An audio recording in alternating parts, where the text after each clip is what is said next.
Jingle bell, ha! Fala, parceria! 24 de dezembro, véspera de Natal, hoje tem ceia, mas vou gravar um vídeo sobre revisão segunda fase da FUVEST. Para não perder tempo, não tem nem vinheta, então eu vou pedir, segue aqui no canal, curte o vídeo para ele aparecer para mais gente e toca na sineta, porque esse é o primeiro vídeo de revisão FUVEST, vou gravar mais um entre Natal e Ano Novo. Cara, vamos ao que interessa, segunda fase da FUVEST. Primeiro, parabéns, você chegou na segunda fase da FUVEST e eu sei o quanto isso é difícil, certo? Agora que você chegou, tem essa fase final para você dar essa lapidada para chegar lá no dia 8, fazendo a prova de redação em português e dia 9 na prova específica. Prova específica de geografia, dependendo aí de quantas matérias você fizer, você pode ter até 4 matérias numa segunda fase específica, você vai fazer de 3 a 6 questões de geografia. O que eu posso te dizer? Quanto menos questões você faz, significa que sua prova é mais generalista. Significa assim, minha segunda fase tem 4 matérias. Significa que eu preciso entender um pouco dessas 4 matérias. Então você vai fazer 3. Quando você faz tipo 2 disciplinas, minha segunda fase tem só geografia e história. Você vai fazer 6 questões de cada uma. Quando você pega 6 questões de geografia, pode ter certeza que as 2 delas vão ser bem cascudas. Você vai ter questões bem específicas e bem difíceis. E é difícil? Sim, é difícil para você e para todo mundo que está prestando, certo? Então essa é uma característica. Conforme você vai fazendo mais questões de uma matéria, você vai cair num grau de conteudismo muito maior. Outra coisa importante, a prova específica são compostas por questões com itens A, B e C. E ao ter itens A, B e C, é possível você fazer questões extremamente amplas e tocar em vários assuntos de um mesmo tema ou até de temas diferentes.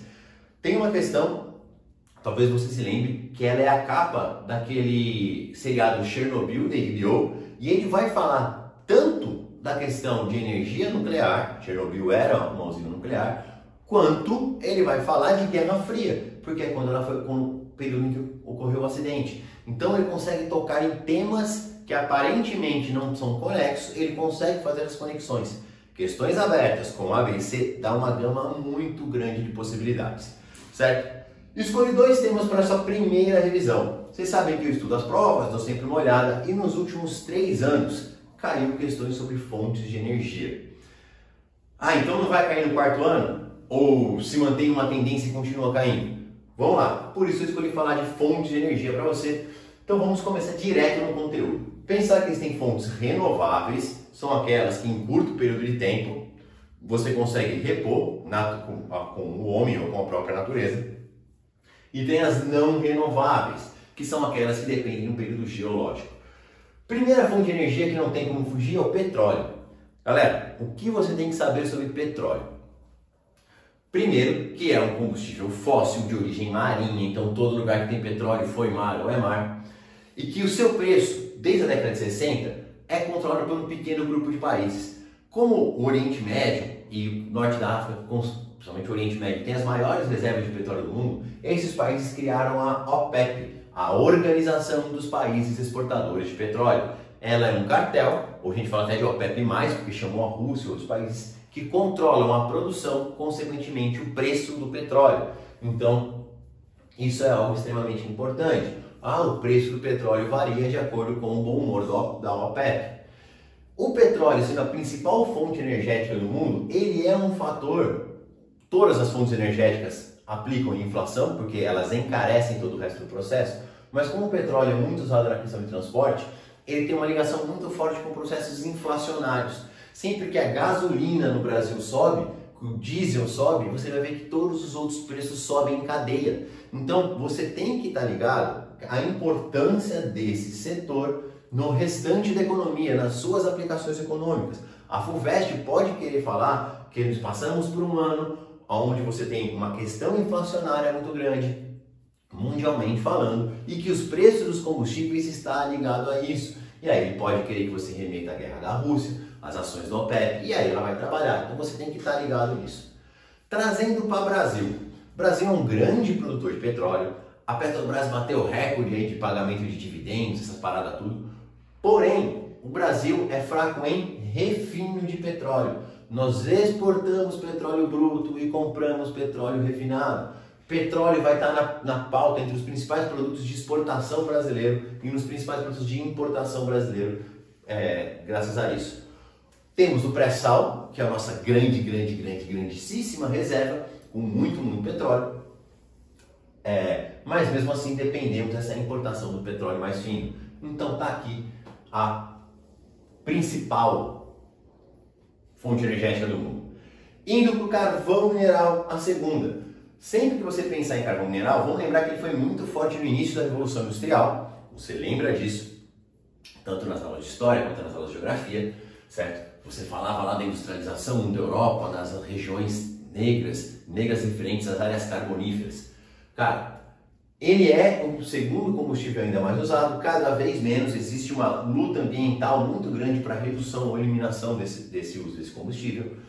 Países que utilizam bastante ainda, tem China e Índia, que são dois países com grandes reservas de carvão mineral. Ele é extremamente importante, não só para a geração de energia termoelétrica, mas tem um setor que ele é muito essencial, que é o setor siderúrgico, certo? Que é você trabalhar com metais. Então ficar esperto nisso, que para alguns setores ele é extremamente importante. E o Brasil? O Brasil é muito fraco em carvão mineral. Tem carvão mineral na região sul do Brasil.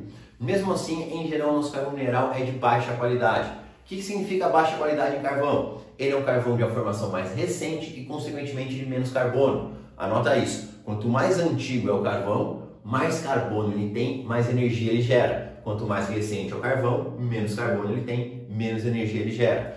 Tanto que a maior parte do carvão gerado no Brasil não dá para utilizar em siderúrgica, só em setores como termoelétrico, setores menos nobres. Porque a maior parte do nosso carvão é de baixa qualidade. Ele é um dos principais causadores de impactos ambientais e ele vai estar muito ligado também ao processo de chuva ácida.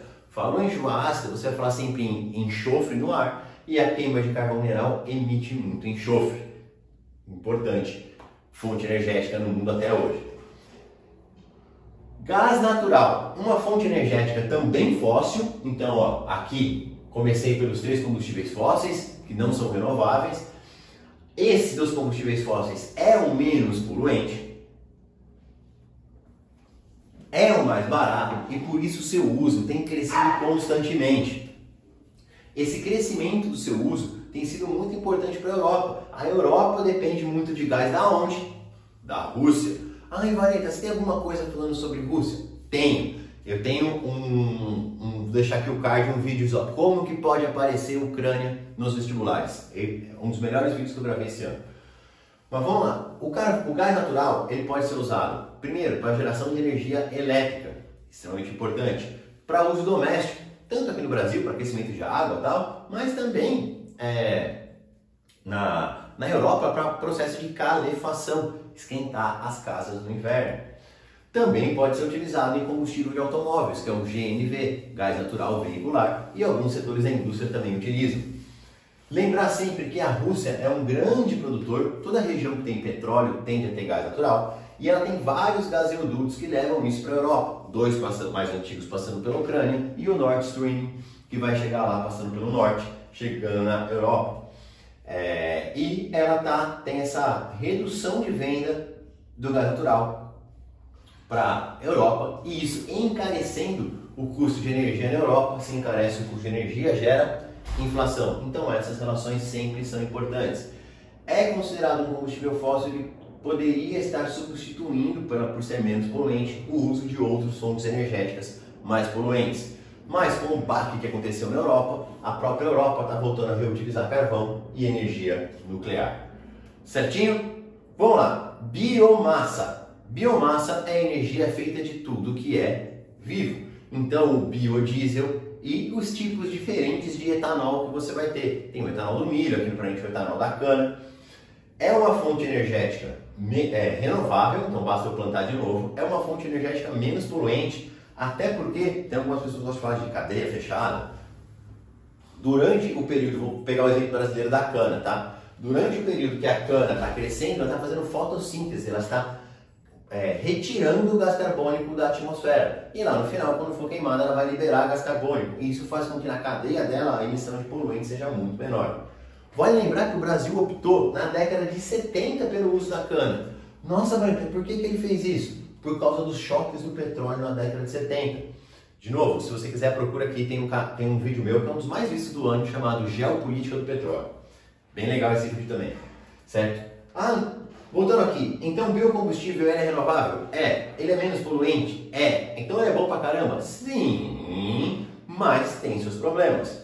Se ele é biomassa, você pode estar gerando desmatamento para que você produza esse tipo de combustível. Outra coisa, você pode estar deixando de produzir alimentos para produzir bens que gerem energia. Então eu paro de produzir, um exemplo bem assim, paro de produzir leite e vou produzir cana. Ainda mais vou produzir cana. Mas isso vai gerar um aumento do preço dos alimentos. Então fica ligado nessas relações. Vamos lá para mais uma fonte energética. Você chegou até aqui, já curte esse vídeo, pô, você já viu um montão aqui comigo. As hidrelétricas geram energia ali através dos rios. Vamos começar das vantagens. É uma fonte renovável pelo ciclo da água. É uma fonte que não tem processo de queima, então não emite gases estufa. Se não emite nenhum tipo de gás, significa que você tem o problema do aquecimento global sendo driblado com essa fonte energética. Porque até aqui a biomassa existe queima, certo? Existe emissão de gases estufa. A hidrelétrica não. Então, renovável, não emite gases e é uma fonte energética barata. Quanto custa o gás? Precisa comprar. O carvão precisa comprar. O petróleo precisa comprar. A água só passa no rio, você não paga a água, você não paga a matéria-prima, entre aspas, da energia. Então, depois de instalada, é uma energia muito barata. Quais são as desvantagens? Primeiro, nem todo mundo pode usar. Para você conseguir ter hidrelétrica, você precisa ter questões naturais muito bem definidas. Você precisa ter rios de grande porte associados a bom regime pluviométrico e em relevo planáltico para ter quedas d'água. Nem todos os países conseguem ter isso. Outra coisa, a produção das hidrelétricas ela não é linear. Você tem que no período de cheia você pode trabalhar com ela 100%, mas nos períodos de seca você trabalha com ela numa menor vazão. Trazendo para o Brasil, vamos lá. Primeiro, a maior parte da nossa produção está na bacia do Paraná, onde está a maior parte da população e da produção industrial. Porém, o maior potencial está na bacia amazônica, que tem sido a nova, olha esse termo, fronteira energética. Desde os anos 2000, várias hidrelétricas têm sido construídas na bacia amazônica. Giral, Santo Antônio, Belo Monte, são 3 exemplos aí. Outra coisa, falando de Brasil, passamos por crise hídrica. É uma coisa meio que constante, tem sido nesses últimos anos. O que significa? Quando você reduz o volume de chuvas, você reduz a produção energética nas hidrelétricas. O que nós usamos para suprir? Termoelétricas, principalmente a gás natural e a diesel. Quando eu uso gás natural ou diesel, eu aumento o custo da minha energia e aparece aquelas bandeiras amarela, vermelha. Quando você vê isso, bandeira amarela, vermelha na conta de luz, significa que as hidrelétricas estão com os reservatórios baixos e nós estamos usando combustível fóssil em termoelétrica para suprir. Próxima, energia nuclear. Energia nuclear ela é uma energia muito polêmica, ela tem os seus prós, tem os seus contras. Qual que é o seu pró? Vamos lá, o que ela tem de bom? Não emite gases poluentes, gera muita energia com pouca matéria-prima e não depende de fatores naturais. Cara, você compra urânio de alguém e usa. Problema, o custo ser um pouco mais alto, principalmente de instalação e manutenção. E você tem uma questão que ficou eternizada pelo risco de acidente, principalmente por Chernobyl e depois 2011, lá em Fukushima no Japão. Cara, esse acidente de Fukushima no Japão fez com que principalmente a Alemanha e outros países europeus fechassem as suas energias nucleares e optassem pelo gás russo. Hoje a gente vê que essa opção deu errado por causa do conflito, mas estava dando certo. Então hoje já se fala em novas usinas nucleares. E vamos chegar em fontes alternativas de energia. O que eu vou chamar de fontes alternativas? São fontes de energia que ainda não são utilizadas em larga escala, porque a sua questão de custo-benefício ainda é questionável. Você não consegue ter essa aplicação em grande quantidade, mas que vem crescendo ano a ano principalmente a energia solar. Essa vem se popularizando em vários países, tanto para você utilizar em questão industrial, quanto para você utilizar nas próprias casas. A minha casa, segundo consta, no dia 18 de janeiro está programada a instalação das minhas células fotovoltaicas. Eu vou produzir a minha própria energia elétrica, certo? E hoje isso é possível. Então, são fontes que têm ali as vantagens de principalmente não afetar a questão de queima de combustível, não afetar o aquecimento global.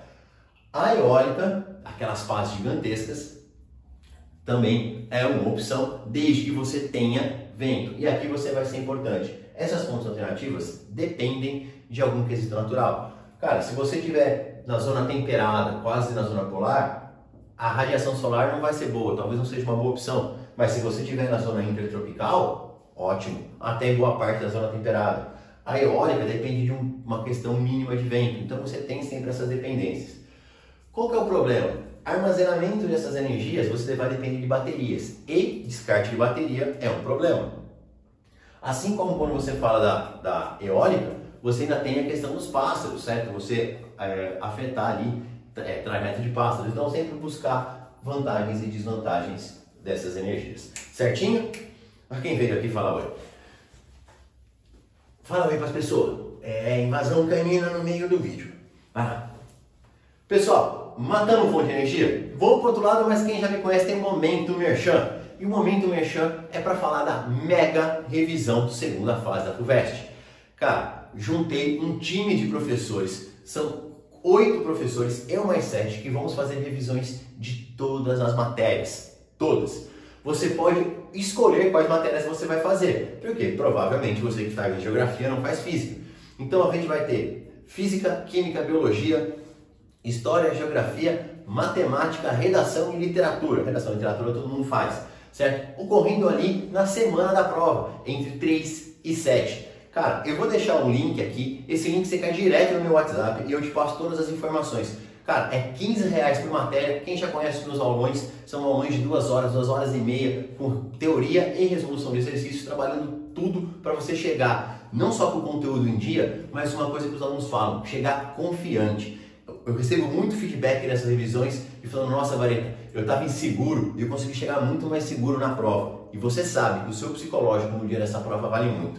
Então, sem enrolação, se você quer fazer, cara, gastando muito pouco, desculpa o termo, uma puta de uma revisão, vem com o pai moleque, clica no link, o time de professores é gigantesco, ou vai lá no meu Instagram que deve estar sempre postando coisa toda hora, você vai conhecendo a galera. Vou deixar meu Instagram aqui embaixo, certinho?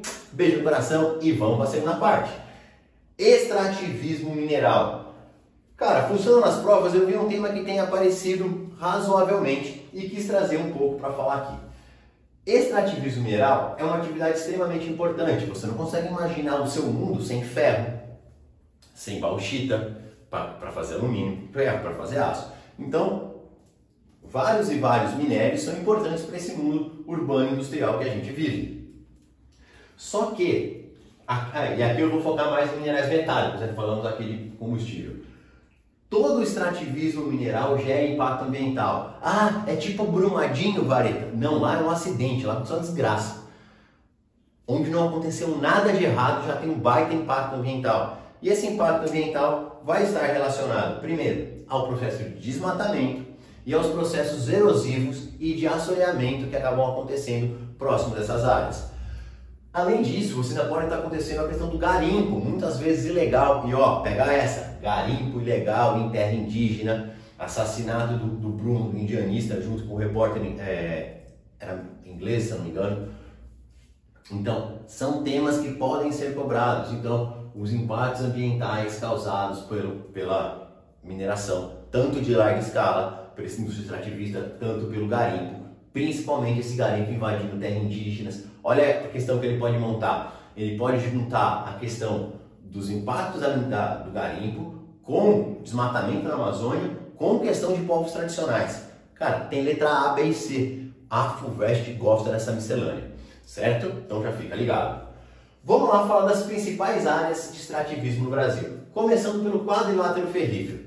Cara, você deve ter estudado isso. E quando eu falar dessas áreas, você precisa estar ligado no mapa. Se eu tiver de bom humor na edição aqui, eu vou colocando os mapinhas. Mas toda hora que você fala de quadrilátero ferrífero, você tem que ficar ligado em duas coisas. Primeiro, o que é extraído, né? Ferro, manganês, e eles gostam de coligar essas questões de extrativismo mineral com os corredores de exportação, com a ferrovia e o porto que é utilizado. Então, aqui, o quadrilátero ferrífero fica em Minas Gerais, pertinho de BH ali, e você vai ter uma ferrovia chamada Minas Vitória, que vai sair do quadrilátero ferrífero, vai até Vitória, no Espírito Santo, aonde vai ter o Porto de Vitória, ou Porto de Tubarão, onde isso é exportado. E aí vai tanto para mercado europeu, mercado asiático, certo? Você também tem uma ferrovia que vai trazer para o eixo Rio-São Paulo, certo? Então é importante você estar ligado nesses eixos de escoamento do extrativismo mineral. Esse quadrilátero ferrífero é a nossa principal área de extração, tá? É aqui onde fica Mariana e Brumadinho, é onde teve os acidentes. Segundo, a mais importante, é a Serra dos Carajás. O que você tá aqui? Dá tchau para as pessoas, eu preciso gravar. Fala assim, eu tô carente. Meu pai só quer gravar vídeo no Natal. Hoje é vídeo com cachorro porque é Natal. Desce lá. Meus cachorros não veem minha cara. Vamos lá, Serra dos Carajás no Pará. É uma área extremamente importante. É considerada uma das maiores, se não a maior, jazida de minério de ferro do Brasil. Se ela é a maior jazida, tem ferro pra caraca. Só que, imagina o que era o Pará na década de 70. Você não tinha a menor infraestrutura na região. Por isso, para que essa área fosse explorada, foi feito um super investimento do governo brasileiro, via Vale do Rio Doce, que é a construção da usina de Tucuruí, no Rio Tocantins, para levar energia para essa região. Foi construída uma ferrovia dos Carajás, que vai até o porto, que fica em São Luís do Maranhão, o porto de Itaqui. Esse porto também foi todo modernizado para dar vazão a essa área. Lá você encontra diversos minérios, mas o destaque é ferro, bauxita, manganês e níquel. Ali tem uma vantagem. Como você já está ali no Maranhão, está muito mais perto para você quebra para a esquerda no mapa, e você já passa pelo canal do Panamá e já segue destino Ásia. Por isso, os asiáticos são os maiores compradores de minério de ferro nessa região. Existe aí um projeto de você ter uma estrada de ferro que cortasse o Brasil de norte a sul. Esse projeto é do governo Sarney, tem uma parte dela aí pronta, uma parte dela mal feita, mas isso facilitaria muito o escoamento de várias e várias produções brasileiras, principalmente de metal e de soja. E tem um outro projeto esse é um projeto mais transnacional, que é fazer uma ferrovia ligando o Atlântico ao Pacífico na América. Essa facilitaria muito, porque você poderia colocar num trem e mandar direto para o Oceano Pacífico no Peru, para mandar para a China, para mandar para os asiáticos. Vamos que vamos, faltou um risquinho aqui, ó, Vale do Rio Trombetas. Vamos lá? Agora sim. Essa é a nossa principal área de extração de bauxita. Bauxita é aquilo que você utiliza para fazer alumínio. Alumínio é a segunda liga metálica mais utilizada no planeta. Só perde para o aço. O Vale do Trombetas fica na Serra do Oxiriminá, lá no Pará. Extração de bauxita. E essas duas áreas com bauxita fez surgir um polo de siderúrgico voltado para alumínio lá no Pará. Então você tem um polo voltado para alumínio. Lembrando que a produção de alumínio precisa de bauxita e de muita energia elétrica. E aí a usina que eu falei aqui, que é a usina de Tucuruí, supre essa questão da energia elétrica. E para fechar de vez essa aula, falar um pouco sobre a África. A África é um continente muito rico em minérios de todas as espécies, desde diamante a combustíveis fósseis. Você tem vários países africanos que fazem parte da OPEP, certo? Que tem grande exportação de petróleo. Tem muita extração de metal e de terras raras. Aqueles minérios tipo cobalto, tantânio, que são utilizados para fazer bateria, microchip, cara, que é essencial para a quarta revolução industrial que a gente vive. Hoje, o país que mais investe na África é a China. E ela não investe na África porque ela é boazinha, ela investe na África porque ela está de olho nesses minérios. Então ela constrói ferrovias, ela constrói rodovias para poder extrair minério lá mais barato e esse minério chegar na China com maior facilidade, no menor custo. Então tá ligado esse interesse dos principais países do mundo, as principais economias do mundo, na África, por causa dos seus recursos minerais, principalmente o caso da China. Certinho? Se chegou até aqui o final desse vídeo, aguentou meu cachorro, me aguentou falando, então curte, compartilha, manda pra galera e fica de novo o convite, vem pra minha revisão, estamos macetando tudo desde a primeira fase da Unesp. Vem com o pai moleque e bora pra USP.